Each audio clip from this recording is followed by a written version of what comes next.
The mansion loomed before Maya Torres, like something pulled from a dream she'd never dared to have. All white marble columns and impossibly tall windows that caught the late afternoon sun and threw it back in blinding fragments.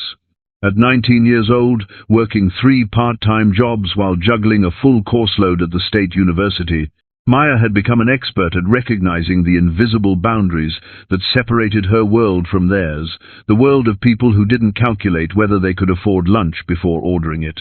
If this story resonated with you, click subscribe and let me know in the comments where you're watching from, because tomorrow I will be giving you another story just as crazy as this one, and you don't want to miss it. Now let us begin. She clutched the worn strap of her canvas bag tighter, feeling the weight of her student ID, her half-empty wallet, and the crumpled $20 bill that was supposed to last until next week's paycheck. The bag also held the manila envelope she'd been sent to deliver documents from the University Employment Office that apparently couldn't be trusted to regular mail. "It's just delivering documents, Maya," Mrs. Chen from the Employment Office had insisted that morning. "In and out. Mr. Ashford specifically requested someone trustworthy, and you're my most reliable student worker." Maya walked up the curved driveway, her worn sneakers silent against the pristine pavement. Perfectly manicured hedges lined the path, their geometric precision somehow intimidating. She'd grown up in a cramped 2-bedroom apartment on the east side of the city, raised by her grandmother after her mother died when Maya was 12. She'd learned early how to stretch a dollar, how to apply for scholarships, how to work hard enough that nobody could deny her the opportunities she couldn't afford to buy. She pressed the doorbell and waited, her heart hammering against her ribs. The man who answered was not what she'd expected. Ethan Ashford couldn't have been more than 35, with dark hair that fell slightly across his forehead and eyes the color of storm clouds. He wore a simple white shirt with the sleeves rolled up, and there was something in his expression, a guardedness, a shadow of loneliness that Maya recognized because she saw it in her own mirror. "Miss Torres, come in." The foyer alone was larger than her entire apartment. A crystal chandelier hung overhead, and the floor was polished marble. But it was when they entered his study that Maya's world stopped.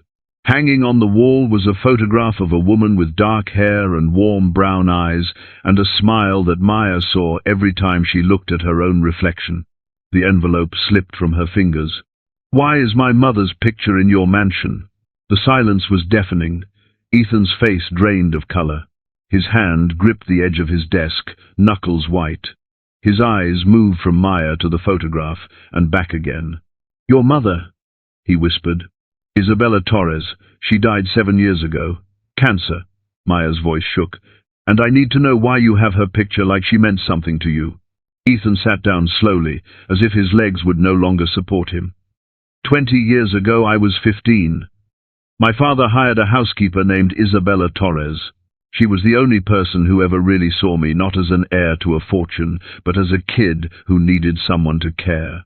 Then one day, she was just gone. His hands trembled. "I kept this photograph from that summer. But Maya, if my math is correct, you were born approximately 9 months after she left this house." The implication hung between them like smoke. "No," Maya said, backing away. "My father died before I was born. My mother told me—" "I'm sure she did," Ethan said gently. "But what if she was protecting you from a truth too complicated to explain?" Maya ran. That night, Maya confronted her grandmother, who finally admitted the truth. Richard Ashford, Ethan's father, was Maya's biological father too, which made Ethan her half-brother. Rosa gave Maya a wooden box containing letters her mother had written, documenting her pregnancy, her love affair with Richard, and her decision to walk away when he chose his empire over her. At the bottom was Maya's birth certificate with Richard James Ashford listed as father. "Your mother loved you more than anything," Rosa said. "Everything she did was to protect you from being a secret, a scandal to be managed." Maya stared at the box, her entire understanding of herself shattered and reformed. The next morning she called Ethan. "We need to talk." They met at Anderson's Cafe, a neutral space where Maya sometimes studied. Ethan arrived exactly on time, dressed casually, but still radiating wealth and power. "My grandmother gave me letters," Maya said, "and my birth certificate. Richard Ashford is listed as my father." Ethan flinched. "My father died 9 years ago. In all that time he never once mentioned you or your mother. Would you have wanted him to?" "I don't know. Our relationship was complicated. He saw me as a successor, not a son."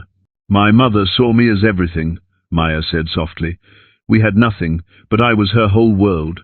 Ethan showed her a report his investigator had compiled. Maya's life in clinical detail, her mother's struggles, her death from cancer, Maya's academic achievements despite working multiple jobs. "You could have demanded money," Ethan said. "Instead you ran away, then came back for answers, not for wealth. Do you understand how rare that is? I'm not from your world." "No. You're from the world my father left behind when he chose empire over humanity." Ethan leaned forward. "I found letters in my father's safe after he died. Your mother returned every check he sent, years of them, with notes saying, 'My daughter is not for sale.'" Maya felt tears burning. "I never knew.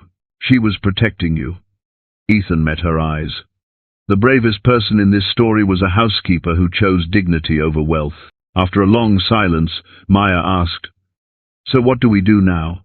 "I don't know," Ethan admitted, "but I'd like to find out. Can we try to be siblings, get to know each other?" Maya thought of her grandmother's words. Maybe it's time someone in this family stopped running. "Yes," she said, "we can try." They shook hands formally, and something shifted. Not resolution, it was too soon for that, but a beginning. Over the next 2 weeks they met for coffee twice weekly, trading stories, but complications arose quickly. Maya was shelving books at the campus bookstore when her co-worker Jennifer showed her a gossip website.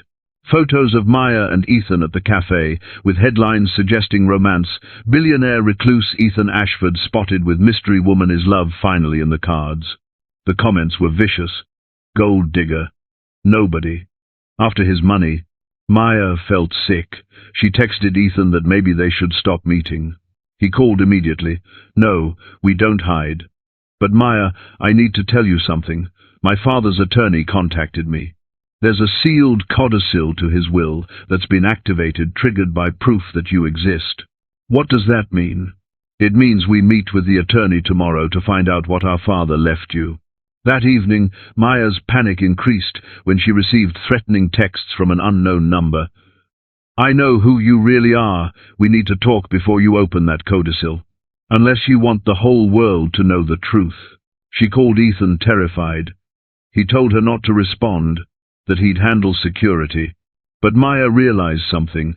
"I'm done hiding. Let them tell everyone. I'm not ashamed of who I am." The next morning, Maya and Ethan sat in the attorney's office. Gerald Harrison opened the sealed codicil and read, "I, Richard James Ashford, acknowledge my daughter Maya Isabella Torres. I failed this child and her mother in every way. I allowed fear and ambition to override love and responsibility. To Maya, I leave. First, a trust fund of $50 million. Second, 50% ownership of the mansion at 4782 Windermere Lane, shared with Ethan. Third, the truth: Isabella Torres was not merely a housekeeper, she was the woman I loved. I intended to marry her, to leave everything and build a real life with her and our child. I failed her when my board threatened to remove me if I caused a scandal. I chose empire over love. Isabella returned every check I sent. She wanted nothing except acknowledgement and respect, the things I wouldn't give. Maya, don't let my mistakes define you. Take this money as the child support I should have provided. Know your brother, he's better than I ever was. You both deserved better, but you have each other now. Don't waste that." There was also a personal letter. "Ethan and Maya, if you're reading this together, you found each other. I'm grateful. Ethan, the board will pressure you to distance yourself from Maya. Ignore them. I spent my life listening to men who valued profit over people, and it cost me everything. Maya, you have every reason to hate me, but don't hate Ethan. He's innocent and alone. The house is yours. Together build something better than I built. I'm sorry I can't say this in person. You and Ethan are the only things I did right, even if I did them badly. Love, Dad. Maya and Ethan sat in stunned silence. Their father, arriving too late with his truth, had finally acknowledged everything. Ethan stood abruptly and walked out. Maya followed, finding him on the observation deck. My whole life, he said, I thought my father was incapable of love. Now I find out he was capable, just too cowardly to choose it. Does that make it better or worse? I don't know. He watched you for years, knew your mother was dying, and did nothing except send checks, she returned. Trying isn't enough, Maya agreed, but it's what we have. They stood together, trying to make peace with a complicated legacy. $50 million, Maya said. That's what he thought his absence was worth. And half a mansion we don't know what to do with. Despite everything, they laughed at the absurdity. What do we do now? Maya asked. We tell the truth, Ethan decided, about who we are, what our father did. We own this story before it owns us. People will judge us. They'll judge my mother.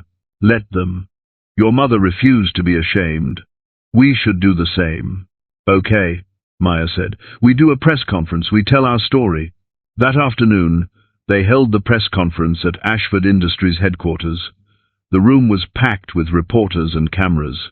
Ethan spoke first. This is Maya Torres. She's a university student, a social work major, brilliant and compassionate. She's also my half-sister. The room erupted. When it quieted, Ethan continued, 20 years ago, my father had a relationship with Maya's mother, Isabella Torres. Maya was born from that relationship, confirmed through DNA testing and acknowledged in my father's will. Maya didn't seek us out. She had no idea who her father was until 3 weeks ago. He looked at Maya with genuine warmth. I've spent most of my life alone. Maya showed me what integrity looks like, what it means to value people over profit. Maya leaned forward. I grew up not knowing my father. My mother worked incredibly hard to give me opportunities. She never told me about Richard Ashford. She was protecting me from being defined by scandal. But she taught me never to be ashamed of who I am. I didn't choose my father, but I chose to know my brother. I'm choosing truth over hiding. The questions came fast. About money, about their relationship, about whether Isabella had been a mistress. That last question made Ethan's voice turn cold. My father loved Isabella Torres. He planned to marry her. He was a coward who chose money over love. If you want to judge someone, judge Richard Ashford for his cowardice, but leave Maya and her mother out of your speculation. After 40 minutes, the conference ended. As they escaped to the elevator, a man pushed through the crowd. This is Charles Brennan, Ethan told Maya, chairman of the board. Brennan looked at Maya with contempt. Mr. Ashford, we need to talk. The board has called an emergency meeting. We're voting on a motion of no confidence in your leadership. Maya felt sick. On what grounds? On the grounds that he's allowed personal scandal to compromise the company. Stock prices dropped 3%. Investors are concerned. The vote is tomorrow at 9 a.m. After Brennan left, Ethan turned to Maya. I'm going to lose the company because I acknowledge my sister. Because of me, Maya whispered. No, because I chose truth over convenience, family over corporate politics. He gripped her shoulders. Do you think I'd throw you away to save a company? You gave me real family. That's worth more than any business. What will you do? Fight.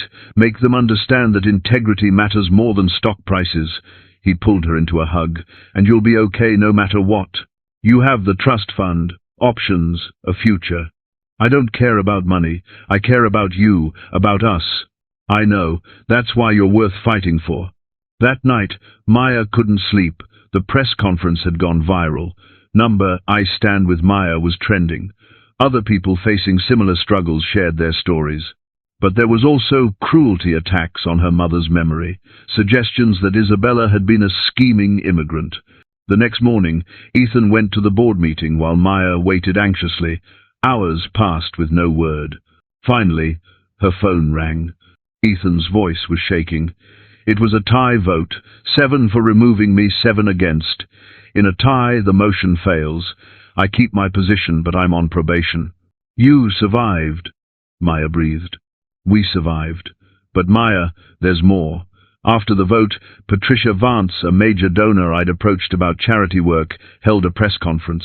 She announced a $5 million donation to a foundation in your mother's name.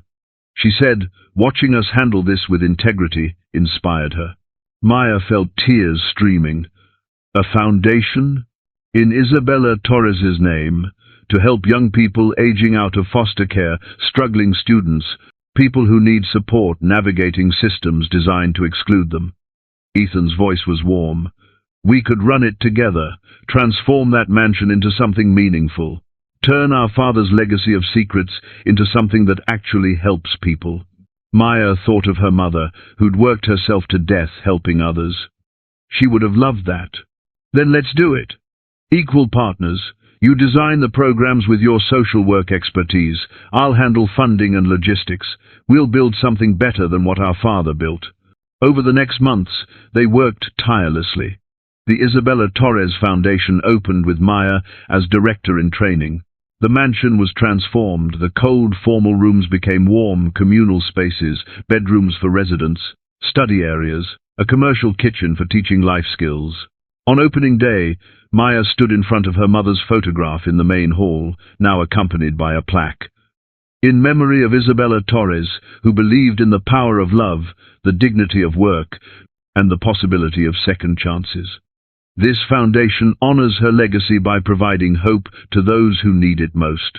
The first residents arrived 12 young people aging out of foster care, each carrying everything they owned in a single bag. Maya greeted each one personally. Claire, a 19-year-old who'd approached Maya months ago, walked through with tears in her eyes. I've never had my own room before. This is real? I actually get to live here? For as long as you need, Maya confirmed. Until you finish school, build the foundation you need to thrive. As Claire headed upstairs, clutching her key like treasure, Ethan appeared beside Maya. You did this, he said. We did this, Maya corrected. Together. The foundation thrived. They expanded to serve 30 residents within a year. Maya completed her bachelor's degree, then was accepted to a prestigious MSW program with full funding, including the Isabella Torres Memorial Scholarship that Patricia Vance had helped establish. 2 years, Maya told Ethan at the airport when she left for graduate school. Then I'll be back with even more skills to expand what we're building. We'll be here, Ethan promised. The foundation, the family we've created, it'll all be waiting. During those 2 years, Maya excelled academically, while the foundation continued growing. Ethan found love with a teacher he met through their volunteer program. The board that had tried to remove him eventually voted unanimously to create a corporate philanthropy division partnering with the foundation. Charles Brennan, the board member who'd threatened them, was removed for ethics violations after trying to manipulate stock prices. Justice, Maya thought, sometimes came slowly but surely. Maya fast-tracked through a combined MSW PhD program, completing it in 4 years instead of 6. Her dissertation, From Scandal to Service, How Personal Narrative Shapes Philanthropic Practice, was published by a major academic press.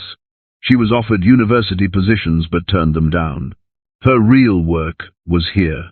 When Dr. Maya Torres returned home, the entire foundation community gathered with a banner, "Welcome home, Dr. Torres. You changed our lives. Now let's change the world." Current and former residents shared their stories. Claire, now a registered nurse, spoke first. "We wanted you to know what you mean to us. You showed us that our circumstances don't define our worth." One by one, people testified to lives transformed. The resident accepted to law school, the youth mentee who'd reconciled with her grandmother, the community organizer using Maya's research to secure funding for tenant protections in other cities. Lives changed, futures transformed, all because one poor girl had asked one question in a billionaire's mansion. Maya stood before her mother's photograph one final time before the celebration moved outside. "I did it, Mom," she whispered. "Everything you dreamed for me and more. And I promise to keep doing it, keep fighting for people who need advocates, keep building bridges between worlds, keep choosing love over fear." Ethan appeared beside her. She'd be so proud. "I hope so."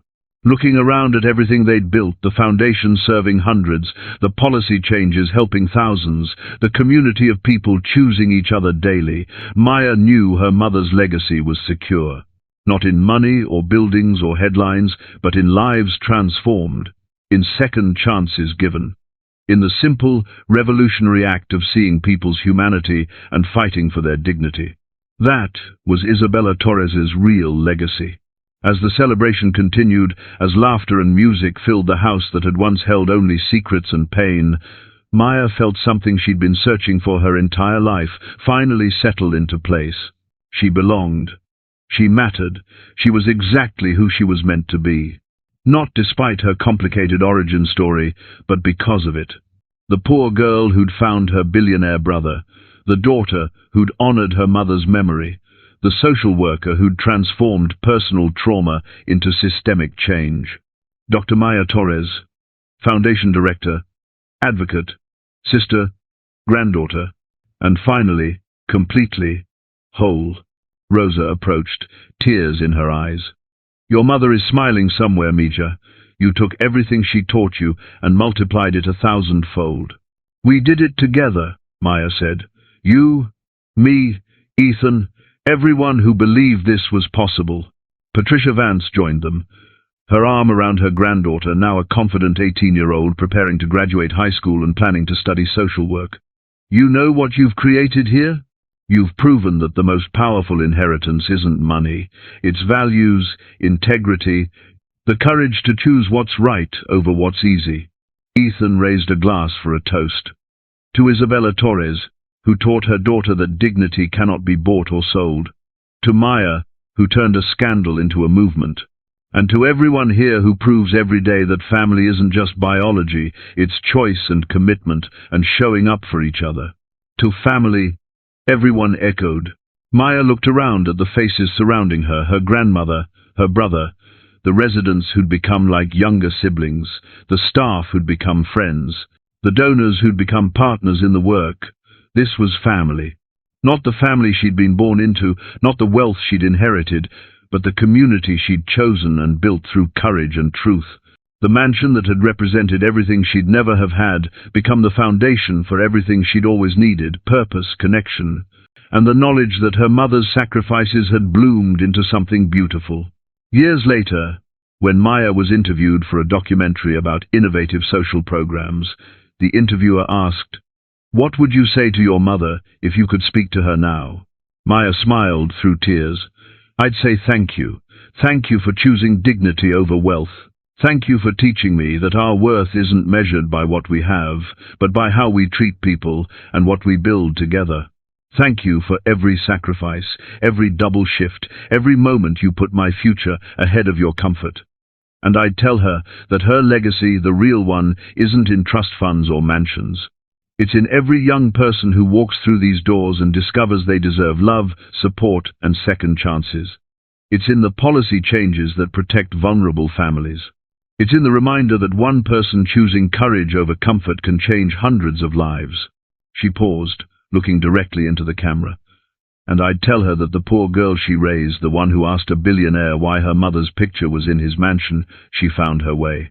She found her brother, her purpose, and her power. She found that the most shocking revelation wasn't about money or scandal. It was discovering that family, real family, is built not through DNA or wealth, but through the revolutionary choice to see each other's humanity and fight for each other's dignity. That's the inheritance that matters. That's the legacy worth leaving. The documentary ended with footage of the Foundation's 5th anniversary celebration. Hundreds of current and former residents, community partners, and supporters gathering to celebrate lives transformed and futures rewritten.